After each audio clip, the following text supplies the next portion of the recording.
Ladies and gentlemen, good day and welcome to Kalyan Jewellers India Limited Q2 and FY25 earnings conference call. This conference call may contain forward-looking statements about the company which are based on the beliefs, opinions, and expectations of the company as on date of this call. These statements are not the guarantees of future performance and involve risks and uncertainties that are difficult to predict. As a reminder, all participant lines will be in the listen-only mode, and there will be an opportunity for you to ask questions after the presentation concludes. Should you need assistance during the conference call, please signal an operator by pressing star then zero on your touchtone phone. Please note that this conference is being recorded. I now hand the conference over to Mr. Rahul Agarwal from Strategic Growth Advisor. Thank you, and over to you, Mr. Agarwal. Thank you. Good evening, everyone, and thank you for joining us on Kalyan Jewellers India Limited Q2 and H1 FY25 earnings conference call. We have with us Mr. Ramesh Kalyanaraman, Executive Director, Mr. Sanjay Raghuraman, CEO, Mr. V. Swaminathan, CFO, Mr. Sanjay Malhotra, Head of Strategy and Corporate Affairs, and Mr. Abraham George, Head of Investor Relations and Treasury. I hope everyone got an opportunity to go through our financial results and investor presentations uploaded on the company's website and stock exchanges.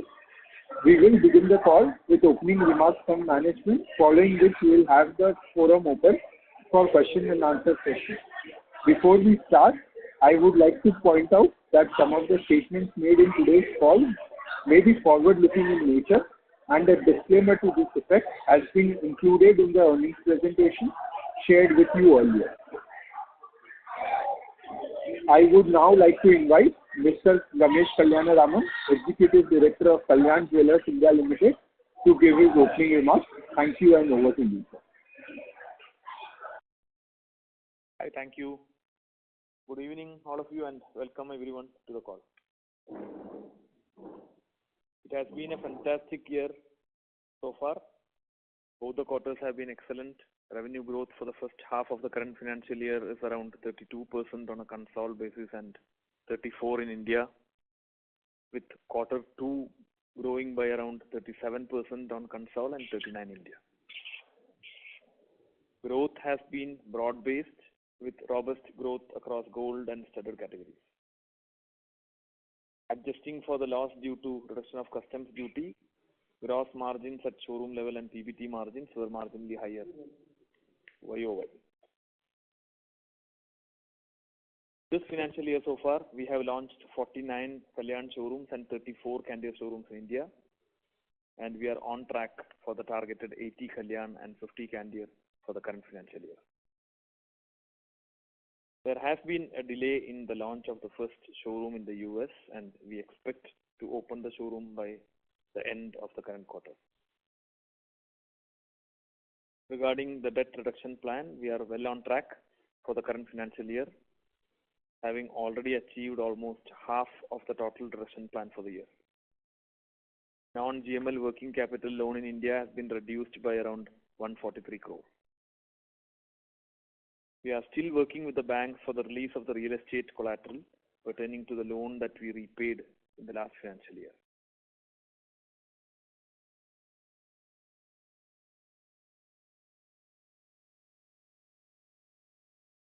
We are extremely excited with the way the current quarter has progressed despite volatile gold prices. We have witnessed SSG in the excess of 20% for Diwali minus 30 days period when compared to the base year. We are upbeat about the ongoing wedding season across the country and hope to end the calendar year on a very strong note. Now I will invite Sanjay to take you through the financial highlights of the quarter. Sanjay, over to you. Thank you, Ramesh. Good evening, everybody. We are really happy to be talking to you all after a very satisfying quarter. I assume you might have all gone through the numbers and the investor presentation.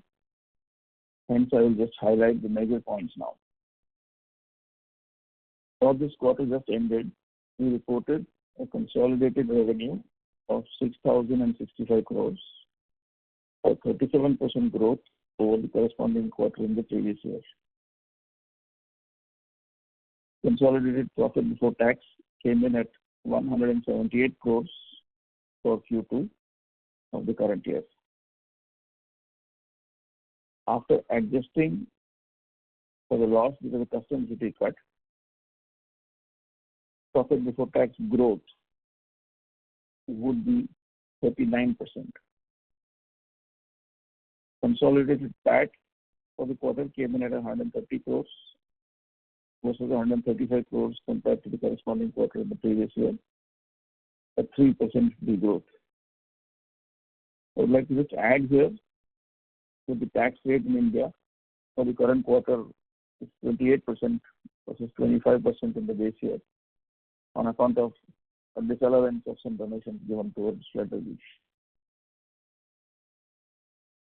Our India business revenue grew by 39%, while profit before tax degrowth was 1%. Again, adjusting for the loss due to the customs duty cut, growth in profit before tax would have been 40%. India profit after tax for the period was 120 crores versus 126 crores, a 4% degrowth. Talking now about the first half of this financial year, consolidated revenue came in at 11,601 crores, a growth of 32% compared to the corresponding first half in the previous year. And consolidated profit before tax came in at 415 crores, a 13% growth compared to the first half in the previous year.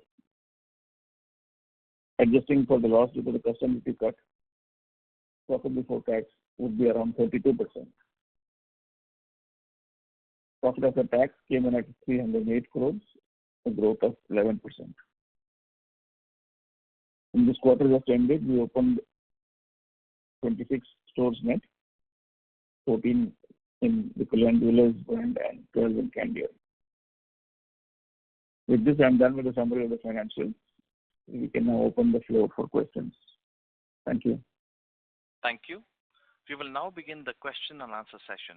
Anyone who wishes to ask a question may press star and 1 on your touch-tone telephone. If you wish to remove yourself from the question queue, you may press star and 2. Participants are requested to use handsets while asking a question. Ladies and gentlemen, we will wait for a moment while the question queue assembles. First question comes from the line of Gaurav Jogani with JM Financial. Please go ahead. Thank you for the opportunity, sir, and congratulations on the great set of numbers. So my first question is with regards to the studded share for you. The studded share is now is at 30% odd, and it has seen a robust growth. Versus the Titan, if you see, they had actually seen a decline in the studded share, and they had also highlighted some pain in the consumption. So if you can highlight why there is a difference in the demand that you are seeing in the studded share versus them. So studded has been strong, meaning majorly because maybe we as a brand, there are only few markets where solitaire is looked upon as a commodity, wherein they just buy it for an investment, predominantly in Delhi, Punjab and all.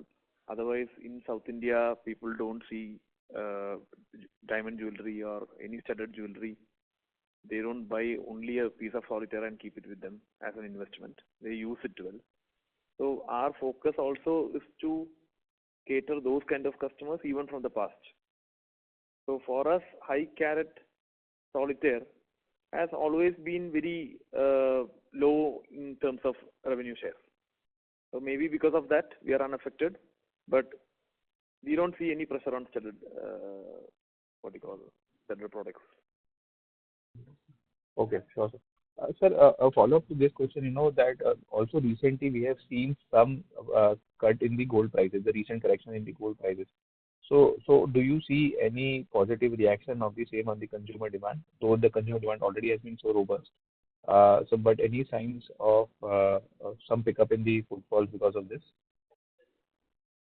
Yeah, so here, first of all, even without that, Diwali minus 30 days is how we calculate our season revenue.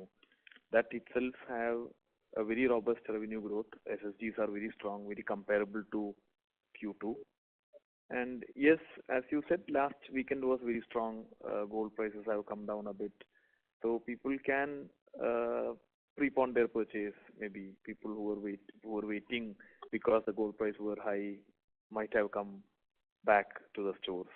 So momentum is very strong as we speak. Even without the gold price reduction which came the last 4-5 days, the demand was very strong. Sir, sir, I have one last question, if I may slip in. The margin, the gross margin, so to say, that has been, I would say relatively better versus the expectations, despite, the higher increase in the franchisee counts that are we seeing. So any light, you can throw here, because, given that the franchisee share would almost be approximately 50%, if I'm not wrong. So shouldn't the dilution in the gross margin be higher, or would it come with a lag? First of all, franchisee revenue share is not 50%. It is maybe one third, maybe in the 33%. So gross margins at the store level has been fairly steady, even if it is not improved. Studded share was higher, and we saw marginal improvement in gross margin at the showroom level, but not major improvement in the showroom level gross margin. Why you calculate that way is because you estimated 50% franchisee revenue. It is only 32-33%. Okay, sure. Thank you, sir, and that's all from me, and all the best for the quarter. Thank you. Thank you.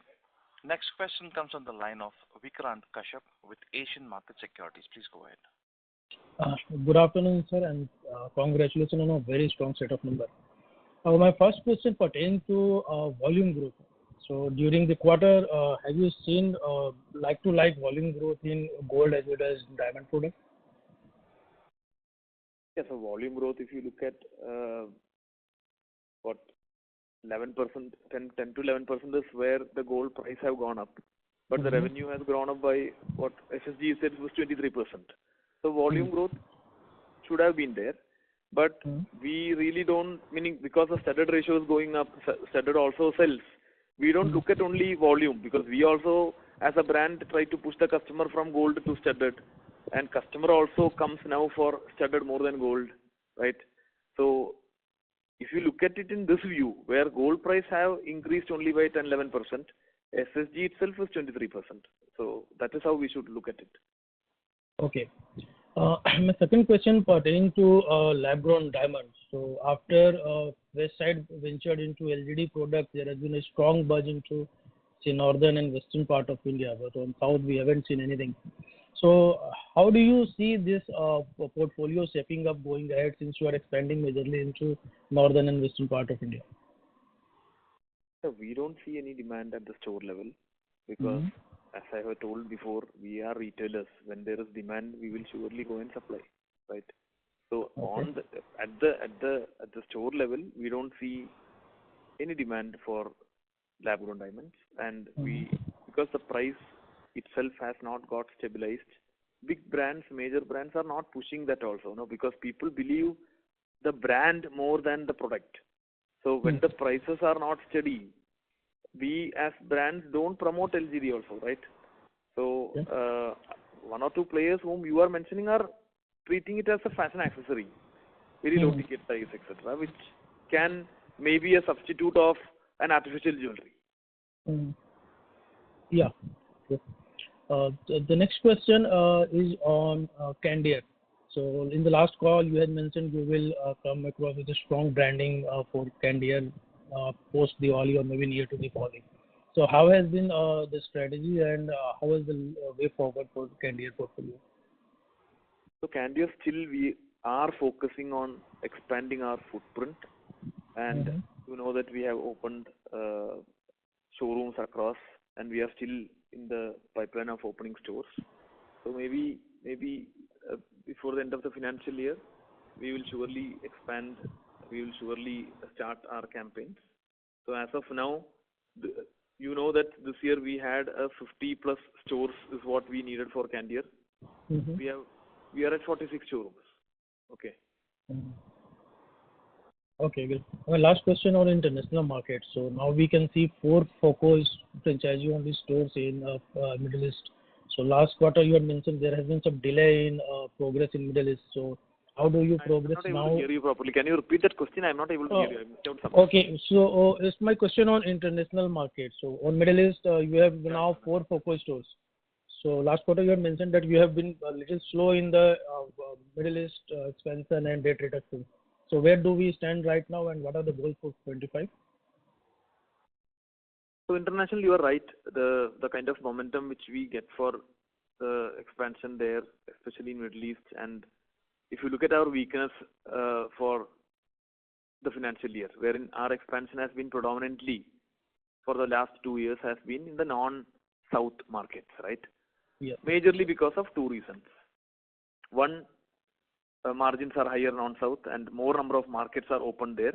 So franchisee interest is also more in the non-South of India. If you look at, we are strong in South, but we are not able to expand in the southern part of India and Middle East. We have already set the base and we are not able to expand as planned. So we are trying to come with a solution wherein we are trying to bucket the low margin, mid margin and high margin international markets so that we can scale up in these markets also in the next financial year. So we are trying to find a solution. I think we are almost solving it. If that happens, then our focus for the next financial year will not only be in non-South markets, but also we will be expanding in South, Middle East and other international markets like new towns in the US, UK and stuff. Okay, great. Thank you very much, sir, and wish you best of luck. Thank you. Next question comes from the line of Shirish Pardesi with Centrum Broking. Please go ahead. Hi Ramesh, Sanjay and team, good afternoon. Thanks for the opportunity. Starting with the good, strong result, just few observations. In India, we have 231 stores, out of that 105 are franchise, and our non-South ratio is about 49%. You did mention that it's about 30% franchise contribution, but I was expecting if this contribution is higher, and you said that the studded portion is steady at 30%, the gross margin expansion and the mix is not showing. So that means you're trying to say that this quarter there is a strong promotion activity would have cut the gross margin? So gross margin will not expand because of the franchisee. If you look at gross margins will be only 8% for franchisee stores. Own store will be always in between 15.5, 16. And that is where we are for Q2 also. If you work backwards, okay, that is where we are. So there is no gross margin pressure this quarter. There is one thing which has come this quarter is the one-time write-off of around 70 crore for customs duty. So that has to be negated and then only you put the math. Okay. But the hypothetical question is that if the franchise revenue is driven in the north by studded and high value studded, do you think this margin can go another 50-60 basis point improved in the second half? So franchisee, the gross margin which I am talking about 8%. But we have done some tweaking, Ramesh. No, tweaking is in a different model wherein the showroom should almost complete 1 year, and then we get some more share from the franchisee partner and stuff. That is only 0.25%, and that's for the new stores. So that overall numbers you will see very minute difference from 8 can be 8.1 for the next financial year. The reason why I'm asking, sorry, I'm harping on this. This quarter has come down by almost 160 basis point. I understand there is a gold portion and there is a write-off which has happened. Yeah. But I think historically we were delivering between 13.5. So I'm saying second half number should look up. Yeah, but if the franchisee revenue goes up, again gross margin will come down, no? Okay. My second question, you mentioned on slide 33 that we have done one-time loss of 692 million. Is it really one time, or there is some inventory adjustment will also happen in the second half, third quarter also? Or this is one time you have taken the hit? 120 oddish crore, out of which 70 crores has come. So we will have to expect 50 oddish more in Q3. That is on the existing inventory. Yes. Will it be outside that? I'm just saying 70 crores should not repeat again. I mean, you're saying No, 70 that plus is 50 gone. No. would be That has hold. Yeah, maximum another 50 crore you're expecting. Will be 120 plus. Total will be 120 plus, out of which 70 has come. Rest will come in Q3. Okay. Got it. On the international front, we have opened 4 stores. So which are the locations which you have opened these franchise stores? No, we have not opened 4 stores. We converted 3 existing showrooms. And already we had 1 FOCO plus 3 converted, so it became 4. Okay. No, I was more interested in the location where we have converted this. Converted was in Oman. Oman? Yeah. All are in Oman only? All 3 are in Oman. Okay. And the one which we have opened new under franchise, what is, you can share some numbers, color, how it is going, what is it that they are expecting? US, you mean? In the Middle East, we have opened 1 new franchise store. Yeah. That's going well. So the first one is doing well. So any number would like to highlight? What is their rate, run rate, maybe SSG, something like that? It's just past 1 year now. So yet to give you a solid number, but yeah, things are doing well. Stock turns as per what we want. Margins are also going in the right direction. So is it tracking to the similar number what we are delivering on a monthly basis to our own stores, or it is better? So that store is not as big as our own store.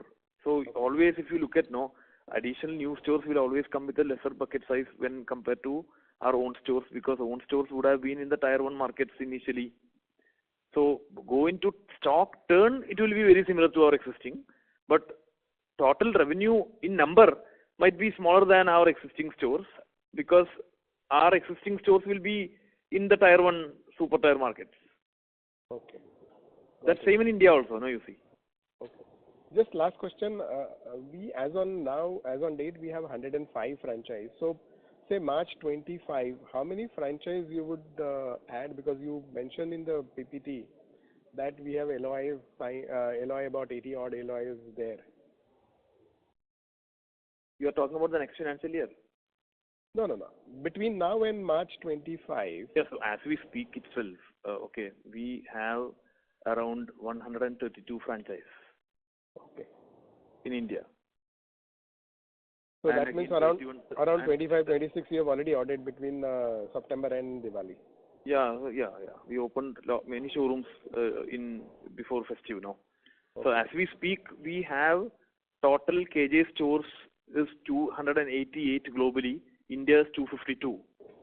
Out of which Kalyan own store in India is 120, franchisee is 132. Okay. And this number will get likely to go up to what by March? By this financial year end, right? Yes. Yeah, so our plan is to open 80 showrooms now. So now we have opened 49. So another 31 stores will come. Okay. But this will be back-ended post January, I mean quarter 4, or you will still even it out? No, Q4 we will open the 30 showrooms. Okay. All right. Thank you and all the best. Yeah. Thank you. Next question comes from the line of Ashish Kanodia with Citi. Please go ahead. Yeah, thank you. So, Ramesh, the first question was on, the store expansion plan for FY26, given, the new model which you are trying to plan, and anyways, FY25, we are more than halfway around. So, more on FY26, what's the store expansion plan, and also if you can touch upon the debt reduction plan for next year? Yeah, so we will do 80 for this year. So if you ask me, ideally for next year, it should be anyway higher number than 80. And exact number we will be able to give later, because if you look at now, I told you last 2 years we were only focusing on non-south, and now we want to not only focus on non-south but also do South India, Middle East and international, for which we are trying to create a new solution, and we are almost in verge of cracking that. If that goes well, then the new showrooms during the next financial year can be much higher than what we were talking about now. Sure, Ramesh. And debt reduction plans? The debt reduction this year, our plan was 300 crore. Next year should be what, in the range of what, 350 to 400. Sure. And then, just a couple of questions on the SSG and, demand side. So one, when you say the same-store sales growth of, 20% plus for Diwali minus 30 days, this is Diwali minus 30 days of current year versus Diwali minus 30 days of last year. Is that how we are looking at 20% plus same-store sales growth?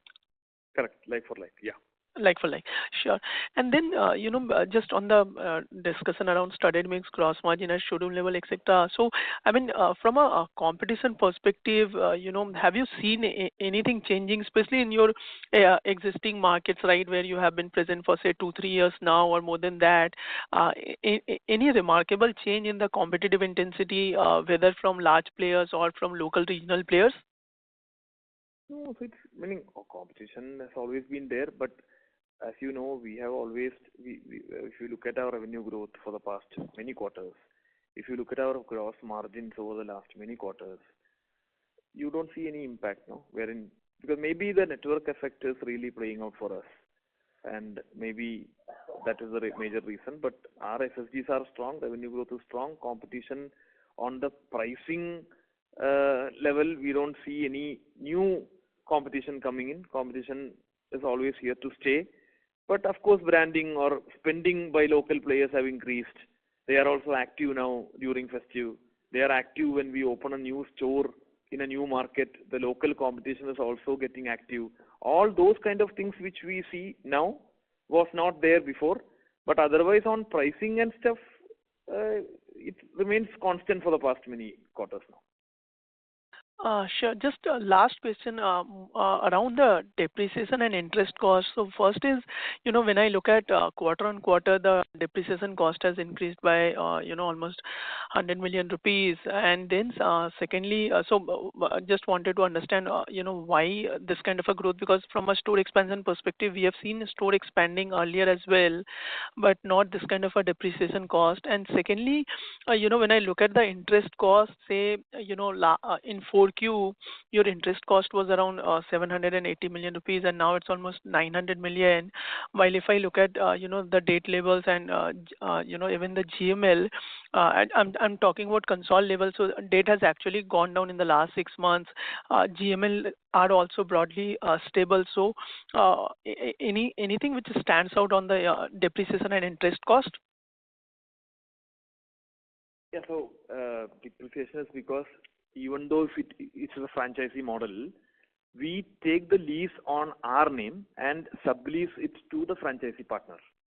Because if tomorrow the franchisee partner, if the relationship is something goes wrong also, we want the real estate to be with us. So that is why your depreciation is going up. Okay, I mean, maybe I will just, take it offline to, understand it better. Sure. Thank you. Okay. Thank you. A reminder to all the participants that you may press star 1 to ask a question.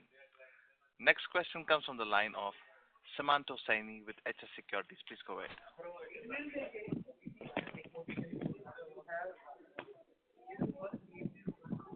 Mr. Saini, please go ahead with the question. Yeah, thank you. My question has been answered. Thank you.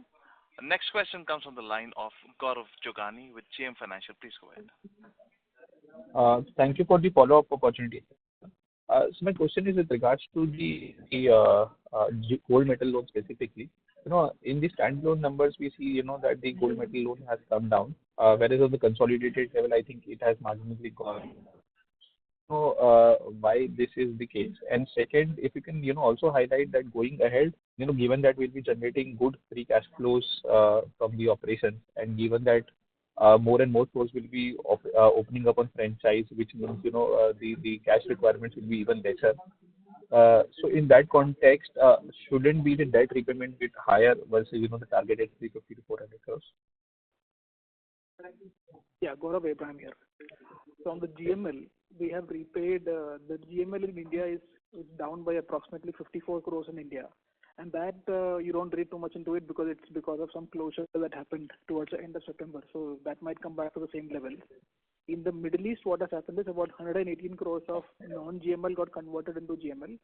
And in addition, we took some 60 odd crores of GML for our for additional inventory for our international expansion in the US.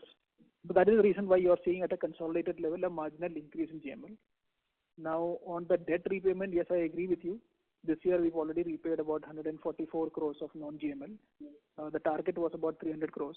So we are on track for repayment in India. And next year, yes, with additional cash flow, because of this new franchise model, we should be able to do a higher debt repayment, which is why Ramesh was mentioning 350 to 400 crores next year. Sure. And Abraham, can you also guide us, in terms of the GML level, what kind of GML levels are expected, going ahead? Because, can the additional cash flow that is generated can be used to pay off the non-GML loan and increase the GML, which is a lower cost mechanism?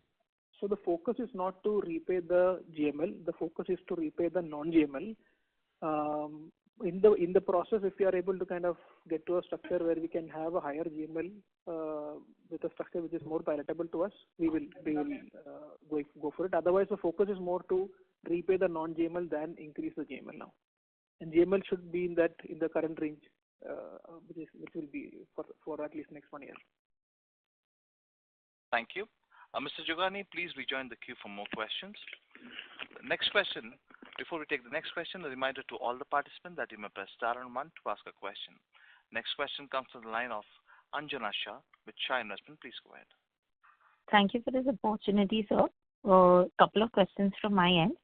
Sir, can you highlight how is the progress in converting existing stores into franchisee in southern market panning out for us?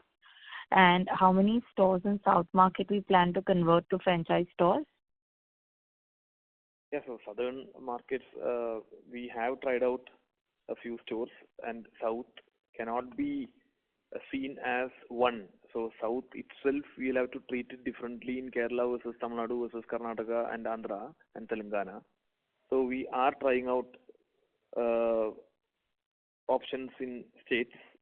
And if you look at the momentum in South India, I told you because the margins are low when compared to non-South. So the traction is not as good as non-South.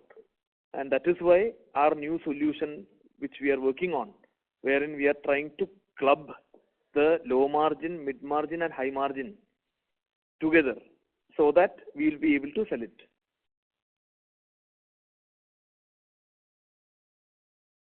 Sure, sir. Thank you. Thank you. Thank you. Next question comes from the line of Pulkit Singhal with Dalmus Capital Management. Please go ahead. Thank you for the opportunity and congrats on a good set of numbers. The first question is on the international foray. Can you talk a bit about what could be the estimated TAM for you when you address US and UK? What is our right to win?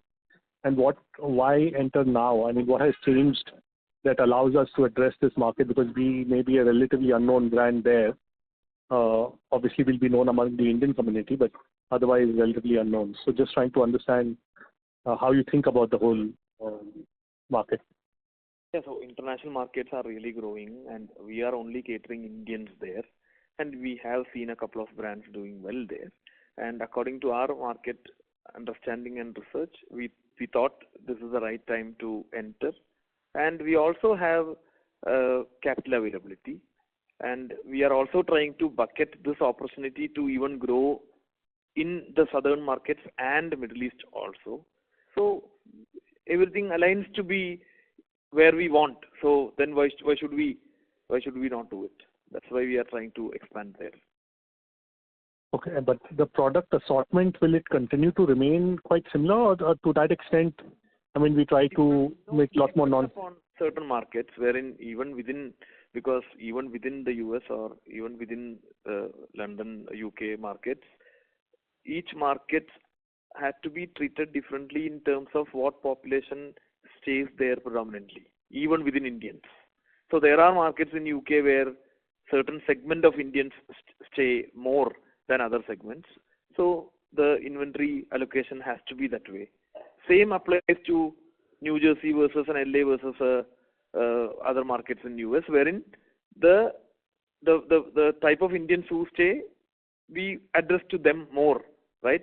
So there can be minor tweaking in inventory, but otherwise, yes, we cater Indians there.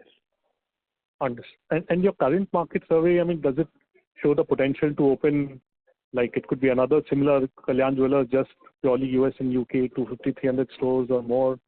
What kind of potential is that? Not that much, but Middle East, yes, there can be more markets availability to open, but US, UK, Canada, Australia, Singapore, everything put together can be maybe 25-30 showrooms. Okay. Just second and last question was again on the margin bit. I mean, we have PBT growth almost similar to revenue growth. When do you see the PBT growth becoming higher? Is that expected this year, or you're thinking that will be more next year? So we are trying to do this for even if you are adjusting the 70 crore write-off, yes, PBT growth is actually marginally higher than our revenue growth, even this year. Yeah, by 1%, 39 and 40. Yeah. So marginally, that's why I told you marginally. But this margin can increase over time. So I don't want to commit for this financial year, but all of us are aligned to work for that only, right? Okay. Got it. Thank you and all the best. And one thing what we should understand, again, where I left out, is this is even after we starting our advertisement campaigns, etc., in Q2 in this financial year, because majorly, Q2 was very good, okay, and we had lot of revenue coming in because of the customs duty reduction, and the last 2 weeks of Q2 was very soft. So we actually estimated a very soft festive, and we did not want to go wrong. So we started our campaigns, festive campaigns, etc., much earlier, so that this festive season also goes well. But yes, things fell on track, and Diwali minus 30 days is very good.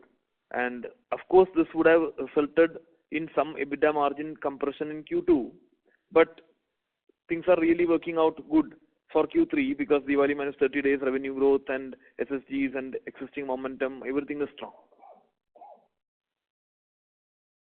Thank you. Next question comes from the line of Abhishek Kumar with Sanctum Wealth. Please go ahead. Hi, good evening to the management. So my question is mostly on the kind of stores which you are opening, or do we have any plans with respect to open or have a few more sub-brands per se, or maybe shop catering to the luxury end of the markets as one of our competitors do have, and also at the same time maybe cater to lightweight segment or more focus on that. Do we have any plan on that? So now you know that Candere itself this year we have a lot of things to do there. Candere we have 46 showrooms as we speak. This year itself we opened 34. Our plan for this financial year was to open 50, out of which 46 is already done. Another 20 more is in the pipeline. So store expansion is really focused for Candere as well, other than Kalyan Jewellers, right? So we are waiting for Candere to fall in place. Maybe in the next financial year, things should fall in place for Candere. And once that settled down, of course, you are right. There are one or two more verticals where Kalyan can surely enter.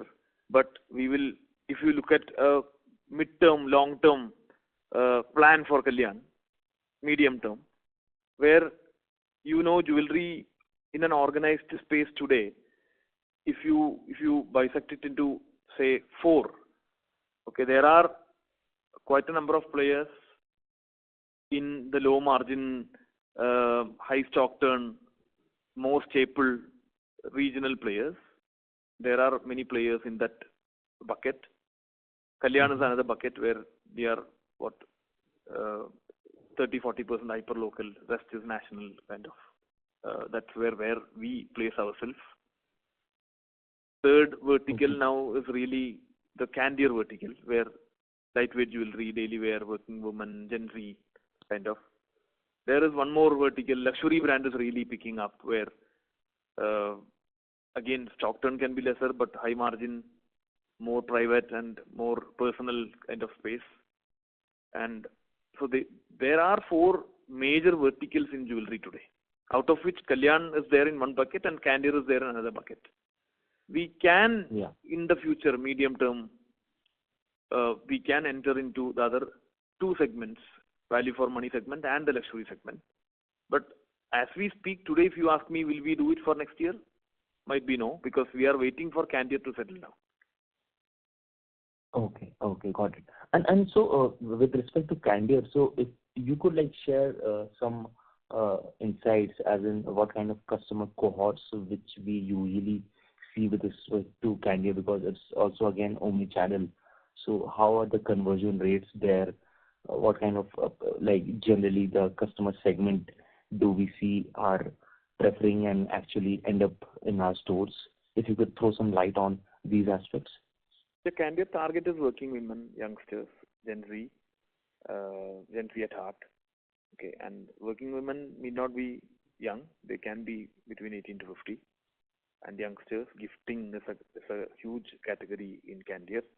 Self-gifting is also a category in Candere. So that is where we see customers coming in. Footfalls have started increasing, but not to the level which we want, because we have not started our campaigns as well. So our focus now is to build the team to increase the footprint, and campaigns will follow. Initial target was to do campaigns around Diwali, but yes, we have pushed it to maybe a couple of months more, and we are now focusing on increasing the footprint. Okay, got it. Thanks a lot from my side. That's it. Thank you. Thank you. Next question comes from the line of Ashish Kanodia with Citi. Please go ahead. Thank you. So the first question was on the salaries and wages. So say couple of quarters back, the employee cost was kind of increasing at a higher pace because you were opening stores and hiring people in advance. But this quarter we have seen sequentially employee costs going down. This is despite more number of stores being open in 2Q, and then even for the festive season, the stores which you have opened, you might have hired people in advance. So anything which stands out on the employee cost? And secondly, do you see more leverage coming in, operating leverage coming in from the employee cost? Yeah, so one is that we had recruited some people in advance because training can be better. Our objective was to open as many as stores possible without losing the quality of the salesmanship, right? So our focus was that. So we had adequate staff to open for even Q3. That is the reason why the salary cost has not increased, rather it has decreased. So that issue is not there now. And again, because your existing number of stores are also more now, the base of the staff, number of staffs are more. Now the 0.2, 0.3, 0.4 EBITDA compression because of employee cost will not surely come for the next financial year, right? Because our base have increased. Sure. Ramesh, got it. And just second question, in terms of the COCO store, if you can just give us the breakup between South and non-South as of 2Q, like how many COCO stores? I think my calculation suggests maybe 76 COCO stores in South India and 50 COCO stores in non-South. But if you can just reconfirm if that's the right number. will be in the range of 120 in India, out of which 70 odd is in South India and the rest is in non-South. You are right. So, just on that, have we converted few stores in non-South from COCO to franchisee, or have we closed some stores? Because like if I look at 3Q non-South, we had 60 stores, and that has kind of come down to around 50 stores. So, has there been any conversion in the last almost 2 years, or some closure in the non-South? One non-South we converted to Candier, and yes, 2 or 3 showrooms we have converted because we might have given a new store near our own store. But 4 showrooms maybe converted to FOCO, non-South. Got it. Thank you. And one in Q2. Okay.